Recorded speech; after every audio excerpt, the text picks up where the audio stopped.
I'm Melanie Morrow. I work for Royal LePage Frank in the Whitby office, and I want to introduce Craig Howie, who is our preferred mortgage specialist here in the Whitby office as well.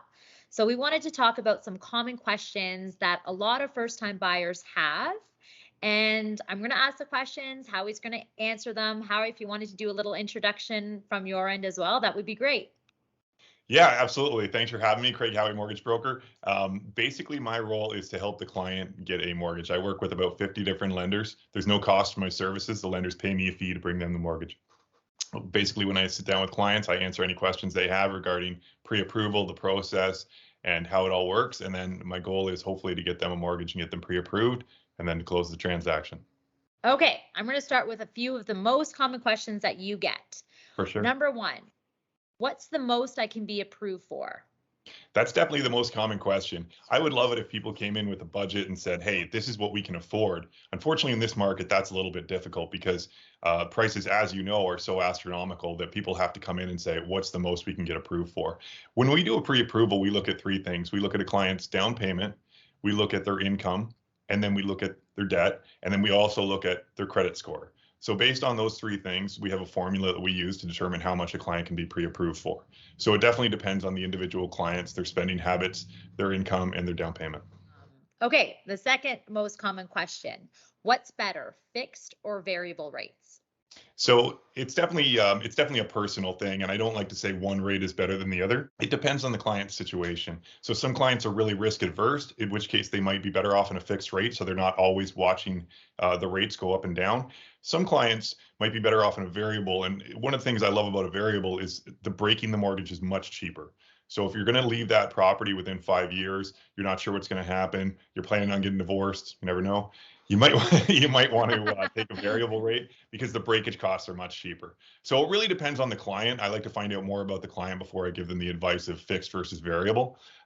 Personally, I think there's a lot of advantage to taking the variable right now. I don't think we're going to see rates creep up as quickly as the Bank of Canada had planned.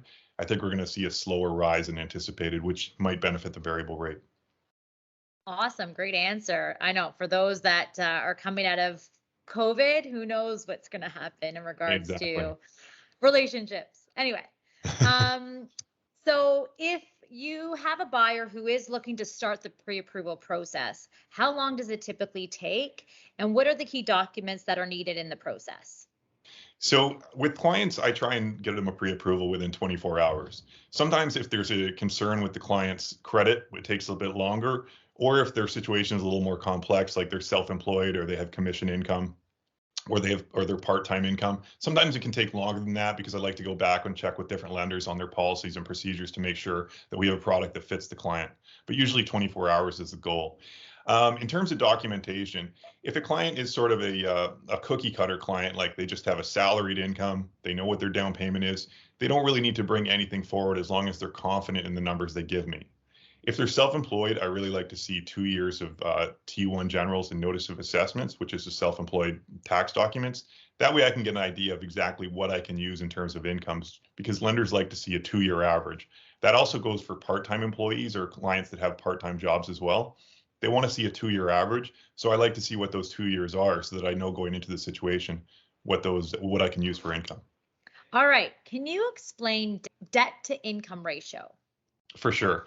So the government rule is the sort of industry standard is that you're allowed 44% total debt servicing, meaning you can use 40% or 44% of your gross income towards your debt. That includes car payments, credit line payments, credit card payments, the mortgage, the potential mortgage, the property tax, the condo fees, and all that. It's just a way of sort of buffering so that if you were to get it in and over your head, then potentially you have more income that can support that. As well as, obviously there's more expenses that you might not be aware of, car repairs, things like that. So the rule of thumb is 44 for your total debt. And then there's gross debt servicing, GDS, which allows you to use 36% of your income towards mortgages, property taxes, and heating. Great. So it's not a complex, it's sort of a complex calculation that people don't really need to know, but we see on our side, which gives us an idea of what people can afford. Awesome. Thanks, Craig. All right, new stress test and qualifications. Can you talk a little bit about stress test? For sure. So right now, everybody has to qualify at a rate of 5.25%. So even though we give you a rate of say 1.7%, you still have to qualify at 5.25. The government put this in when the rate started to drop because they were concerned that obviously if people, take a mortgage of 1.7 and then by the time their mortgage comes due, it's 4%, there might be some concern that they might not qualify for that mortgage when it comes due for renewal. So the 5.25 is the stress test that everyone has to qualify for.